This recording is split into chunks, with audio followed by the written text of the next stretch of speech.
गुरु गोरखनाथ एक हिंदू योगी और संत थे जिन्होंने भारत में नाथ हिंदू संघ की स्थापना की थी।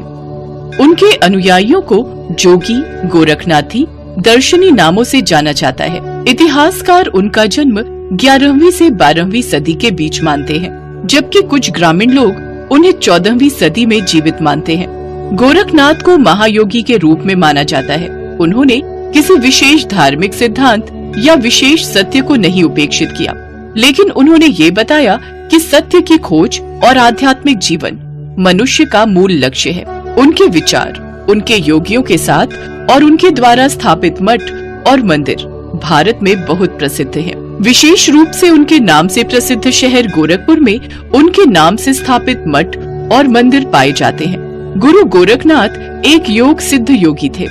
इन्होंने हठ योग परंपरा का प्रारंभ किया। इनको भगवान शिव का अवतार भी माना जाता है। पुराणों के अनुसार गुरु गोरखनाथ का जन्म किसी स्त्री के गर्भ से नहीं हुआ था, बल्कि कहा जाता है कि ये गोबर से पैदा हुए थे। इनके जन्म को लेकर एक बहुत ही प्रचलित कथा है। मान्यता के अनुसार एक बार गुरु मत्स्येंद्र नाथ भिक्षा मांगते हुए एक गांव में पहुँचे। सभी घरों से भिक्षा लेते हुए वो एक घर में पहुँचे। अलख निरंजन। रुकिए महाराज, मैं अभी आपके लिए कुछ खाने का लाती हूँ। गुरु मत्स्येंद्र नाथ ने देखा भिक्षा देने वाली स्त्री बहुत उदास है, तो गुरु ने उस समस्या का कारण पूछा। क्या हुआ बहन, तुम कुछ उदास दिखाई दे रही हो? मुझे अपनी चिंता का कारण कहो।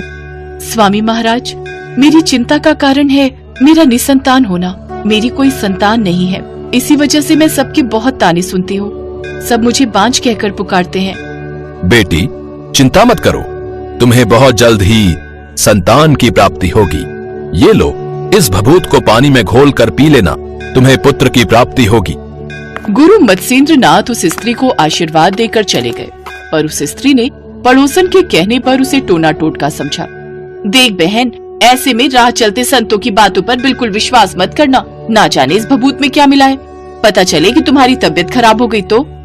मुझे भी तुम्हारी बातें सुनकर डर लग रहा है, मैं इसे फेंक आती हूँ। उस स्त्री ने पड़ोसन स्त्री की बात को सुनकर भभूत को घर से थोड़ी दूर पर बने एक गोबर के ढेर में फेंक दिया। धीरे धीरे उस गोबर पर और ढेर लगता गया। लगभग 12 वर्ष के पश्चात गुरु मत्स्येंद्र नाथ उसी गांव में फिर से पधारे और उस स्त्री के घर पहुँचे। अलख निरंजन। बहन, तुम्हारा वो पुत्र कहाँ है? अब तो वो बहुत बड़ा हो गया होगा। वो स्वामी महाराज, मैंने तो वो भभूत नहीं खाई, वह तो मैंने फेंक दी थी। फेंक दी? कहाँ फेंक दी? तुमने मेरी दी हुई भभूत फेंक दी? महाराज, मैं पड़ोसियों की बातों में आ गई थी, इसलिए मैंने घबराकर वह भभूत गोबर में फेंक दी। असलियत में वह स्त्री गुरु मत्स्येंद्र नाथ की सिद्धियों से अनजान थी, इसलिए उसने गुरु मत्स्येंद्र नाथ द्वारा दी भभूत को खाने की बजाय गोबर में फेंक दिया था। तुम जानती नहीं हो, मेरी सिद्धि इतनी प्रबल है कि वो भभूत बेकार नहीं जा सकती। मुझे वो स्थान दिखाओ जहाँ तुमने उस भभूत को फेंका था। जी, वो वहाँ थोड़ी दूरी पर। वह स्त्री गुरु मत्स्येंद्र नाथ को उस स्थान पर ले जाती है जहाँ गोबर का ढेर लगा हुआ था। तब गुरु ने उस स्थान पर बालक को आवाज लगाई, अलख निरंजन, अलख निरंजन। गुरु मत्स्येंद्र नाथ की आवाज से उस गोबर वाली जगह से एक 12 वर्ष का अति सुंदर आकर्षक बालक बाहर निकलता है और हाथ जोड़कर गुरु मत्स्येंद्र नाथ के सामने खड़ा हो जाता है। प्रणाम गुरुवर, मैं आपकी ही प्रतीक्षा कर रहा था। मैं जानता था पुत्र कि तुम मेरी प्रतीक्षा कर रहे हो, इसलिए मैं तुम्हें मिलने आया था। परंतु अब मैं तुम्हें अपने साथ लेकर जाऊंगा, क्योंकि अब से तुम मेरे मानस पुत्र हो और तुम गोबर से पैदा हुए हो, इसलिए सृष्टि के प्राणी तुम्हें गोरखनाथ के नाम से जानेंगे।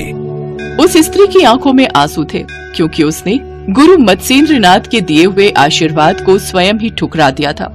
इस प्रकार गुरु गोरखनाथ का जन्म स्त्री के गर्भ से नहीं, बल्कि गोबर और गो द्वारा की जाने वाली रक्षा से हुआ था, इसलिए इनका नाम गोरक्ष पड़ा।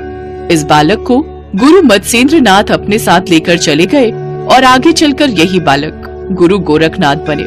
गोरक्षनाथ ने ही नाथ योग की परंपरा शुरू की और आज हम जितने भी आसन, प्राणायाम, षटकर्म, मुद्रा, नादानुसंधान या कुंडलिनी आदि योग साधनाओं की बात करते हैं, सब गुरु गोरखनाथ की ही देन